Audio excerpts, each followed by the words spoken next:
आज जो हम सीखने वाले हैं वो है संयम। ओके, इंग्लिश में बोलते हैं सेल्फ कंट्रोल। सेल्फ कंट्रोल यानी संयम, यानी अपने आप को कंट्रोल में रखना। ओके, संयम उसको बोलते हैं, अपने आप को कंट्रोल में रखना। ये चीज सबसे लास्ट में क्यों है? ओके, हम सेल्फ कंट्रोल के बारे में सीख रहे हैं। मैं जस्ट ऐसे ही सोच रहा था कि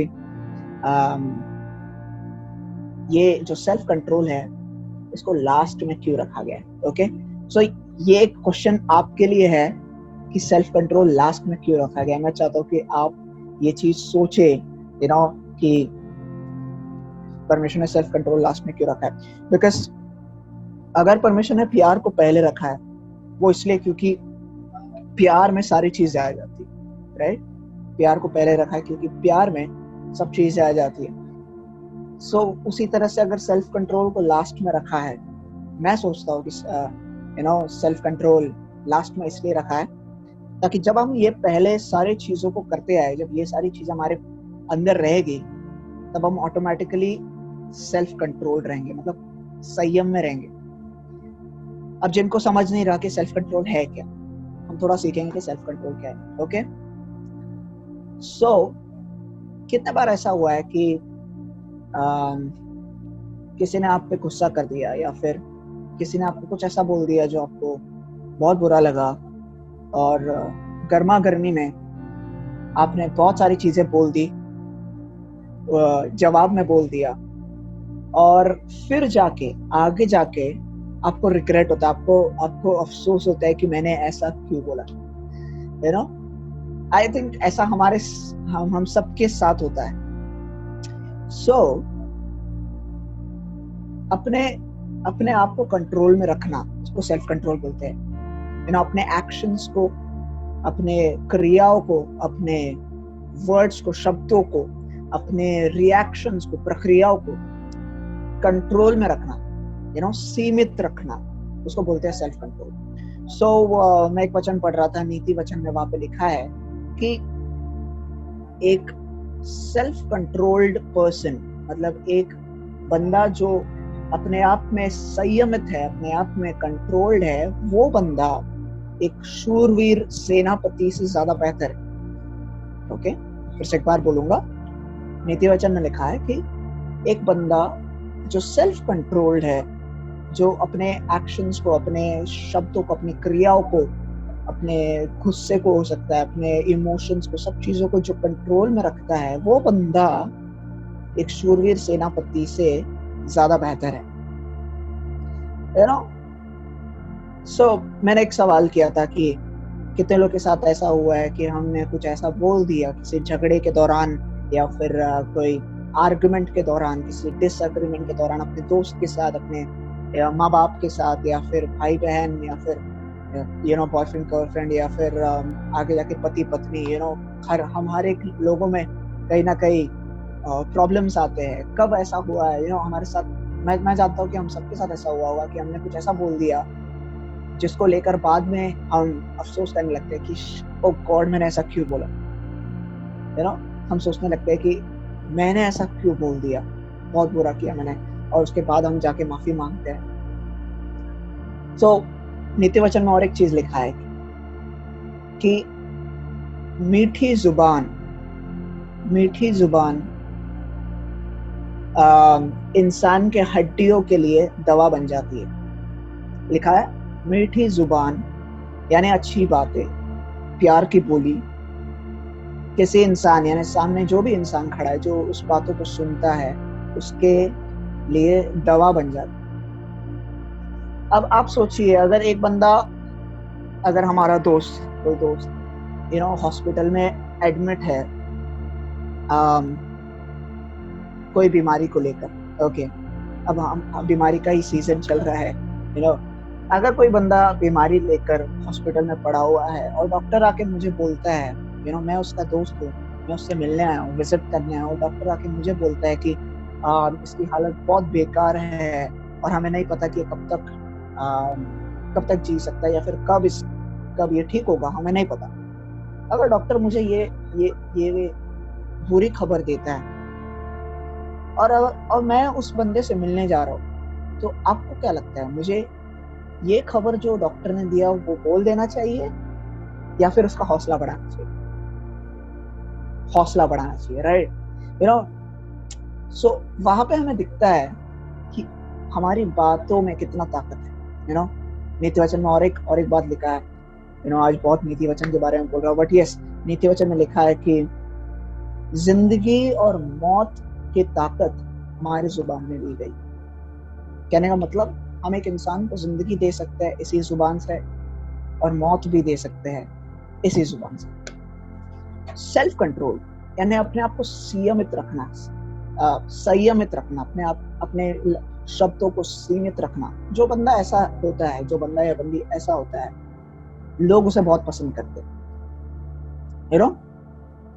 जो लोग ज्यादा बड़बड़ नहीं करते, जो लोग बिन सोचे बात नहीं करते, जो लोग बोलने से पहले हमेशा सोचते हैं कि मैं क्या बोल रहा हूँ, वो बंदों से या वो लोगों से बात करने भी अच्छा लगता है। क्योंकि वो लोग ऐसे कुछ भी नहीं बोल रहे। वो लोग जब भी कुछ बोलते हैं तो उनके शब्दों में ताकत होता है, उनके शब्दों में कुछ मतलब होता है। So self control. सो मैं मेरे फ्रेंड से बात कर रहा था, और एक एक्चुअली हम लोग डिवोशन कर रहे थे। सो उसमें लिखा था कि झगड़ों से कैसे बचा जाए। ओके, झगड़ों से कैसे बचा जाए। झगड़े तो हमारे सबके साथ होते हैं, लाइक पति पत्नी, भाई बहन, दोस्त, जैसे मैंने कहा। झगड़ों से कैसे बचा जाए, तो उसमें लिखा था 3 चीज। ओके, झगड़ों से बचने के लिए 3 चीज है। पहला, सुनो। पहला क्या है? सुनो। दूसरा है सुनो। दूसरा भी है सुनो। एंड तीसरा है फिर से सुनो।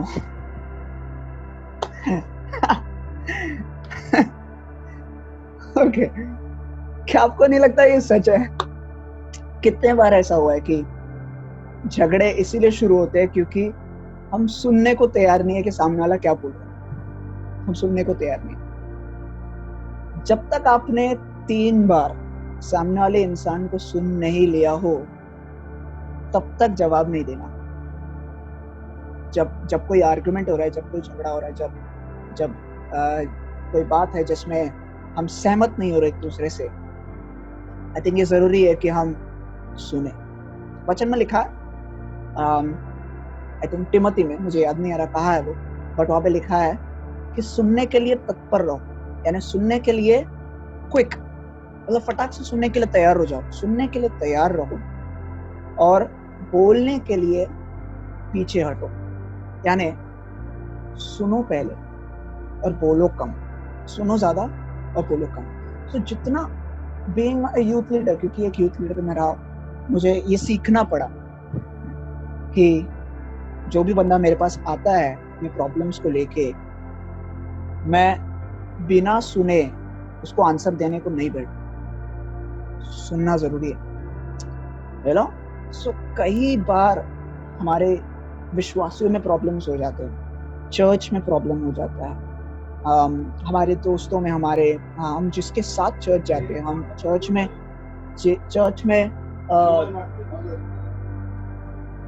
में जिसके साथ सबसे ज्यादा कांटेक्ट में रहते हैं, कई बार हो जाता है कि हम उसी के साथ प्रॉब्लम्स में आ जाते हैं, उसी के साथ हमारा बनता नहीं है, एक झगड़े की वजह से, शायद इसीलिए क्योंकि हमने सुना नहीं। सो आई गेस मैं ये चीज हम सबको बताना चाहूंगा, जो मैंने सीखा जस्ट रिसेंटली। मैं चाहता हूँ कि हम सब इस चीज को अपनाएं, समझे कि जब भी कोई कुछ बोल रहा है हमें, जब भी कोई कुछ बोल रहा है, जब भी हमारा एक दूसरे के साथ कुछ बात हो रहा है, 3 चीज याद रखें। पहला है सुनो, दूसरा भी है सुनो, और तीसरा भी है सुनो। यानी सुनो, जितना हो सकता है उतना सुनो। और फिर हमने जब हम सुनेंगे, यहाँ पे हमारा पेशेंस चेक होता है। हमारा ये चेक होता है कि क्या हम सच में सामने वाले इंसान के परिस्थितियों को समझने को तैयार है? क्या हम सच में सामने वाले से प्यार करते हैं? क्या हम सच में चाहते हैं कि ये रिश्ता या फिर ये फ्रेंडशिप टूट ना जाए, बिखर ना जाए, खराब ना हो जाए? क्या हम सच में ये चाहते हैं? क्या हम सच में चाहते हैं कि हमारा फ्रेंडशिप बना रहे, हमारे रिलेशनशिप्स बने रहे, हम कलीसिया में अच्छे से रहे? अगर ये हमें करना है तो हमें बोलना कम है और सुनना ज़्यादा है, यानी सुनना ज़्यादा है और सुनाना कम है। So this is self control. I think कई बार मैंने देखा है कि चर्च में जब भी सेल्फ कंट्रोल की बात आती है तो सबसे ज्यादा हम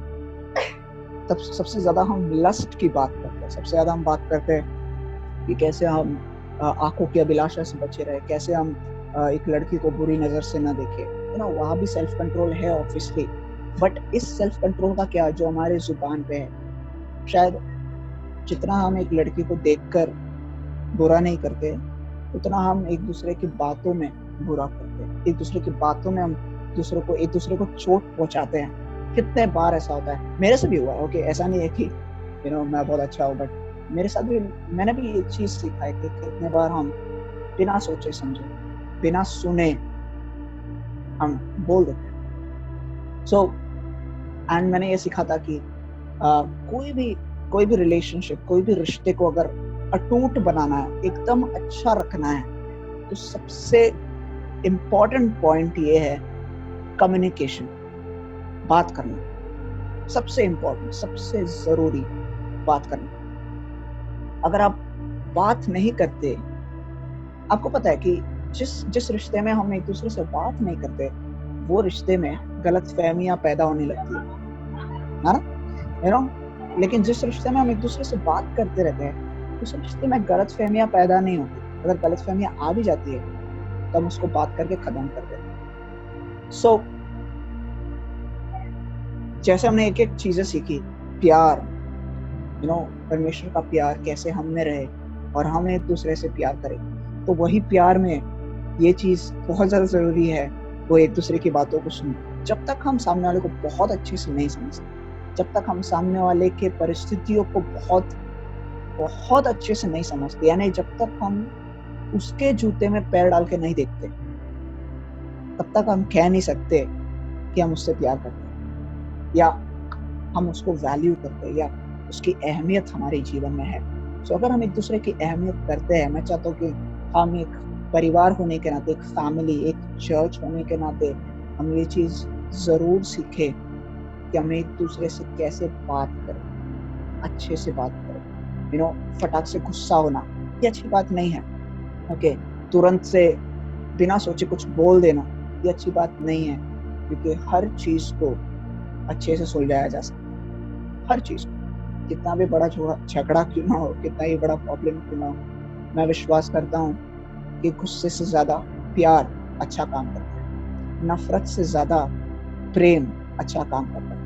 सो बस ये चीज आज सिखाना चाहूंगा। ये चीज आज हमने सीखा है कि सेल्फ कंट्रोल, यानी अपने आप को कंट्रोल में रखना। अगर हमारी बातें कंट्रोल में है तो हमारा शरीर कंट्रोल में होगा। अगर हमारी बातें कंट्रोल में है इसका मतलब है हम अपने सोच को कंट्रोल में रख रहे हैं। अगर मैं सच कहूँ, जैसे हमारा एक रूल है कि हमें गाली नहीं देना चाहिए, राइट? गाली देना बुरी बात है, लेकिन सच कहूँ तो मन में हम सब शायद गाली देते हैं, हम सब, लेकिन उसको मुंह में नहीं आने देते। सो उसको ही सेल्फ कंट्रोल बोलेंगे, उसको ही बोलेंगे कि हम कंट्रोल में रखते हैं ना। दिमाग में बहुत कुछ कर लेते हैं हम, लेकिन उसको बाहर नहीं आने देना है। सो आई थिंक ये चीज को आपके सामने रख के मैं छोड़ देना चाहूंगा कि अब क्योंकि लॉकडाउन का पीरियड है, जो आदमी 8 घंटे बाहर रहता था वो आज घर पे है, सो झगड़े होने के ज्यादा मौके हैं। ऐसी बातें हैं। बट अगर हमारा रिश्ता अटूट है, अगर हमारे रिश्ते में कम्युनिकेशन है, बातें हमेशा होती है, एक दूसरे को समझने का प्रयत्न करते हैं, सुनने को तैयार है, सुनाने को नहीं, सुनने को तैयार है, तो मैं विश्वास करता हूँ कि परमेश्वर हम सबको बहुत आशीषित करेगा। इस पूरे लॉकडाउन के पीरियड में भी हम एक दूसरे के साथ अच्छे से रह सकते हैं। सो यस, तो ये एक चीज़ मैं आपके साथ छोड़ना चाहूँगा। और आत्मा का फल का सीरीज़ हमारा यहाँ पे खत्म होता है।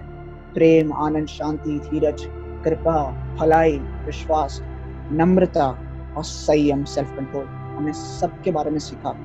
मैं प्रार्थना करता हूँ, मैं उम्मीद करता हूँ कि ये सारी चीज़ें हमारे अंदर दिखे, हमारे अंदर प्रेम दिखे, परमेश्वर का आनंद दिखे, परमेश्वर की शांति हमेशा हमारे अंदर बनी रहे। हम एक दूसरे से कृपालु रहे, हम एक दूसरे पे दया करने वाले हो, हम विश्वास योग्य रहे, लोग हम पर भरोसा कर पाए, लोग हमारे हमारे ऊपर ज़िम्मा देने को तैयार हो जाए, इतने अच्छे हम रहे, परमेश्वर की अच्छाई हमारे अंदर बनी रहे और हम नम्र रहे, हम जेंटल रहे, हम एक दूसरे से घमंड से बात ना करें, हम नम्र रहे और लास्ट हम सेल्फ कंट्रोल्ड रहे, यानी अपने आप को संयमित रखे, अपने आप को कंट्रोल रखे, काम रखे। सो ये सारी चीज़ें मैं विश्वास करता हूँ कि हम सबके लाइफ में दिखे, आने वाले दिनों में और ज़्यादा दिखे और हमारे रिश्तों में, हमारे दोस्ती में, हमारे परिवारों में, घरों में, कलीसिया में ये चीज़ें और ज़्यादा दिखती चली जाए, ऐसे मैं विश्वास करता हूँ। राइट? सो कितने लोग आशीषित हुए ये वचन को लेकर? कम ऑन, या। सो आइए अपनी आँखों को बंद करें जस्ट फॉर 2 मिनट्स और प्रार्थना करें। खुदावन, हम धन्यवाद करते हैं सुंदर समय के लिए। तू हमारे बीच में है और तूने हमसे बातें की, अच्छी बातें सिखाई, सेल्फ कंट्रोल, अपने आप को संयमित रखने के लिए तूने हमें सिखाया।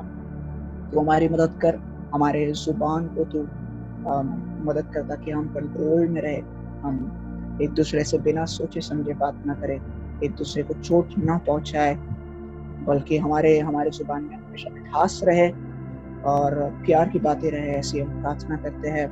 जितने भी लोग हमारे साथ जुड़े हैं, हर एक को तू आशीषित कर और जो जवान नहीं जुड़ पाए उनको भी तू आशीषित कर। ऐसी हम प्रार्थना करते हैं और तेरा आत्मा हम सब पे बना रहे और तेरे आत्मा का फल हम सबके अंदर दिखता रहे, ऐसी हम दुआ करना चाहते हैं। एक दूसरे से प्यार कर पाए, सच्चा प्यार कर पाए, ऐसा तू हमें मदद कर। धन्यवाद फिर से एक बार सारी बातों के लिए। आने वाले हफ्ते में तो हमारे साथ रहना, जब तक हम मिले नहीं तब तक हमारे साथ रहना। हर बीमारी से, जो महामारी चल रही है उससे, हर एक्सीडेंट, दुर्घटना और अनेक ऐसी चीज़ों से बचाए रख। ऐसे हम दुआ करते हैं, अपने सुरक्षा में बनाए रख हर एक जवान को, हर एक परिवार को। ऐसे हम दुआ करते हैं। तेरा आशीष हम सबके जीवन में मांगते हैं और जिन जिनके घर में कमी घटी है, जिन जिनके घर में परमेश्वर इस लॉकडाउन की वजह से पैसा नहीं है या फिर प्रॉब्लम्स है, आर्थिक स्थिति है, प्रभु हर एक इंसान को तेरे स्वर्गीय भंडार से भर दे, क्योंकि तूने कहा है कि धर्मी जन को किसी अच्छी वस्तु की कमी घटी नहीं होगी, ऐसा तूने वादा किया।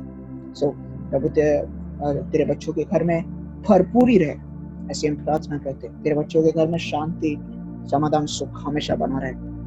सो सारा आदर, सारी महिमा हम तुझे देते हैं प्रभु यीशु के महान और सामर्थी नाम में हम मांगते हैं। सुन और कबूल कर हमारे स्वर्गीय पिता।